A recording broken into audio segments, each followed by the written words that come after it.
When we think about the origins of science fiction, we usually look to the 19th or 20th century. Names like H.G. Wells, Jules Verne, and Isaac Asimov come to mind.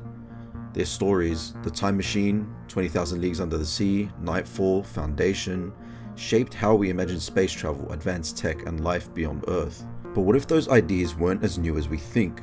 Almost 2,000 years ago, long before telescopes or science as we know it, a Greek-speaking writer dreamed up on moon wars, alien civilizations, and artificial life. And in doing so, without meaning to, he may have written the first science fiction story in history.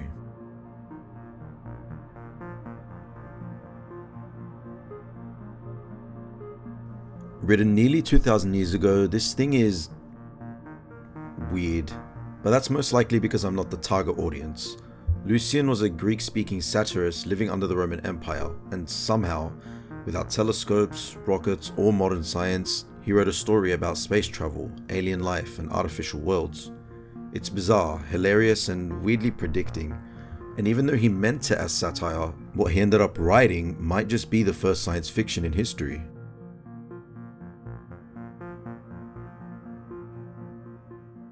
To understand a true story, we first need to know a bit about Lucian himself. Lucian of Samosata was born around 125 AD in what is now Turkey. He would become a rhetorician, philosopher, and satirist, renowned for his sharp wit and critiques of the intellectual and religious practices of his time. According to his own satirical account, in his childhood, Lucian displayed a talent for constructing clay models with his uncle. However, this would not last long, as he would soon quarrel with his uncle, causing Lucian to leave home for Western Asia Minor, in whose cities he acquired a Greek literary education. In this portion of his life, he became particularly familiar with the works of Homer, Plato, and the comic poets. After touring Greece, where he began as a public speaker, he went to Italy and then to Gaul, or what is now known as modern France. It may have been disillusioned with the emptiness of his career that led him to give up wandering life and settle in Athens, and it was here where he would write many of his works. Lucian didn't pull punches. His works often mocked the claims of philosophers and even the mythologies of ancient civilizations. That's not to say Lucian was not also deeply engaged with the world around him. His satire wasn't just about mockery, it was about provoking thought.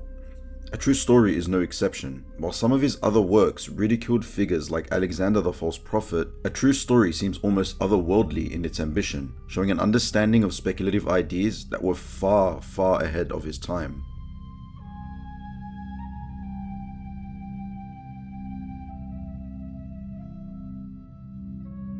Now let's dive into A True Story itself. In the prologue, Lucian states that there is a singular truth within his narrative, that everything is a lie. It is often said that this was stated to overly expose the dramatic writings of his time. It begins like any typical travel narrative. Lucian and his companions set sail from the Pillars of Heracles, but they are soon caught in a storm that casts them far, far away from their intended destination. Here, they find a river of wine and vines that look like women. Seduced by these creatures, a few of the men become permanently trapped within the vines. From there, things take a truly bizarre turn, as the group is flown away by a whirlwind, and this time are transported to the moon. The land seems fairly familiar to the travelers, as it is described as civilized and inhabited. They are then captured by men on flying vultures and taken to the King of the Moon, who explains to them where they are. They also find out that the moon is at war with the Sun People, who are giant ant riders. An empire versus rebellion kind of thing. The story only gets more odd from here. As the interplanetary war commences, Lucian describes a variety of strange alien life forms, hybrid creatures, and bizarre weapons. The cavalry of the moon consists of men mounting horse vultures, or salad wings, described as giant birds adorned with various herbs and feathers of lettuce. The army also contains millet throwers and garlic men, fruit throwers as the name suggests, as well as flea archers, being colossal fleas the size of elephants. On the other side, the army of the sun is comprised of other hybrid beings, who ride the horse ants and sky gnats. The rest of their army includes the fatal radish throwers, called the sky purees, the stalk fungi who use mushrooms as shields, and the dog acorns, dog-faced men who fought on winged acorns. Ultimately, the army of the sun is victorious, but it's more of a treaty. Lucian also describes how the moon's tree men are birthed, and it's by bearing. And if it couldn't get any worse, male pregnancy occurs in their calves. These leg-born babies are born dead, and then brought to life by breathing wind in their mouths. Let's just move on. After this very strange interlude, the group moves on to other realms. They venture to an island of milk, where inhabitants live in a bizarre, almost dreamlike world, and a city filled with lamps, which kind of resembles artificial intelligence. More on that later. Nearing the end of the book, the men arrive at the Island of the Blessed. The island is described as the ultimate paradise, with cities of gold, walls of emerald, rivers of oil closed with spiderwebs, and lands filled with flowers. On the island, many classical figures ranging from Odysseus to Ajax to Socrates inhabit the land. True to his profession as a satirist, he mocks Plato. He goes on to express that the utopian society is purely a hypothetical idea and is only awarded worth through the minds of those from a normal society. But the moon people who are grown from were fine, right, Lucian? The group is soon banished from the island when one of the travelers attempts to flee with Helen, a minor allusion to the Trojan War. Continuing their journey, the men find themselves in what Lucian describes as hell. Climbing jagged rocks, they come across a ground of knives and stakes, surrounded by rivers of slime, blood, and flames. Directly contrasted with the previous utopia, the travelers arrive at a kind of dystopian island. Here, the story ends. Lucian promises that their adventures would be continued in the following sequels, books that would never see the light of day. His final lie. Tune in next week for the exciting conclusion, Woody's finest hour! All right, next day! Hey, wait a minute, what happened? What happens next? Come on, let's see the next episode! That's it. What? The show was cancelled after that. The plot of a true story isn't concerned with making sense in the conventional way. It's a fever dream of cosmic travels, otherworldly landscapes, and encounters with strange civilizations, echoing what we might think of sci-fi today. But what makes this story so remarkable is not just the fantastical nature of the plot, or the growing of people by burying no, but the fact that it explores so many themes that would later define the modern science fiction genre.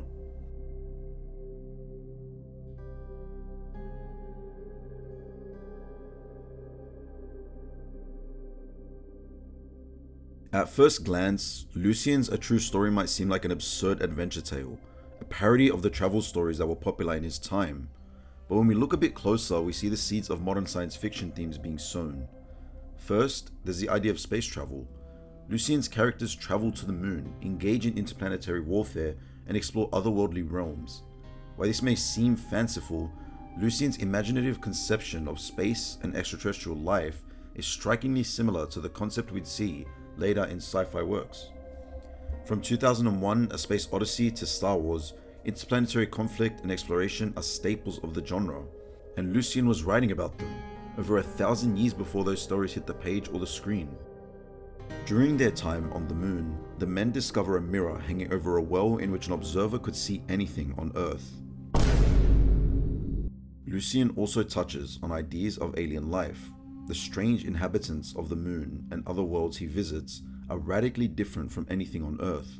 Their society and biology are bizarre, even by the standards of ancient imagination. The idea of life beyond Earth, so common in modern sci-fi, is already present in Lucian's work, suggesting that the notion of alien intelligence is not a new one at all. Perhaps even more surprising is Lucian's exploration of artificial beings.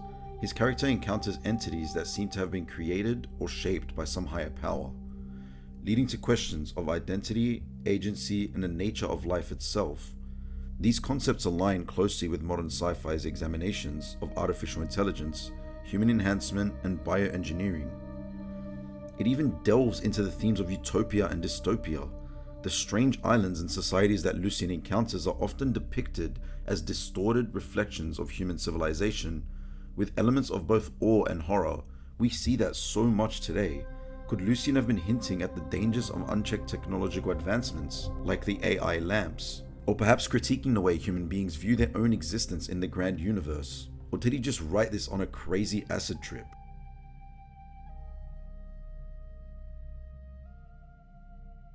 So where the hell did Lucian's imagination come from?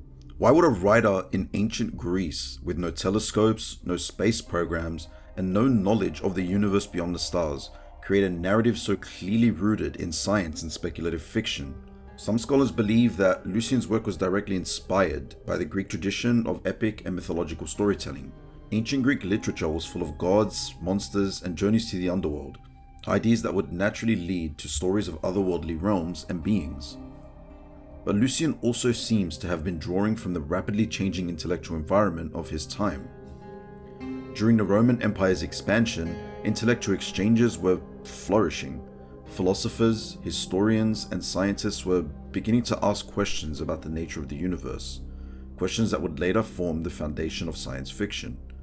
Lucian himself was familiar with many of the great intellectual movements of his time, including Stoicism and Epicureanism, both of which explored the nature of existence and the cosmos. It's also worth noting that Lucian was a master of satire.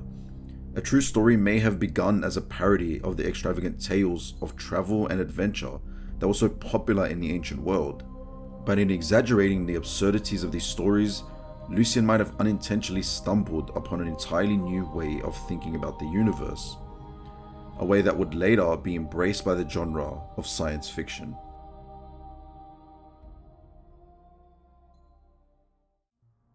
Lucian's A True Story may have been a work of satire and absurdity, but its implications are far more profound. In many ways, it's a precursor to the great questions of modern science fiction. What is life? What lies beyond our planet? How far can human imagination stretch? It seems like his might have stretched a little too far. Lucian's work was a unique blend of humor, philosophy, and speculative thought, paving the way for the genre's future. Although Lucian's influence on later science fiction writers was indirect, there's no denying that he laid the groundwork for the genre's exploration of space, technology, and the human condition, or even predicted it. A True Story ends with Lucian promising sequels that never came. Star Wars, they just keep making sequels, whether we want them or not. So the next time you sit down and watch a sci-fi film or read a futuristic novel, take a moment to think back to the ancient Greek satirist Lucian. And remember that some of the most fantastical ideas we take for granted today might have begun in the mind of a long-forgotten writer thousands of years ago.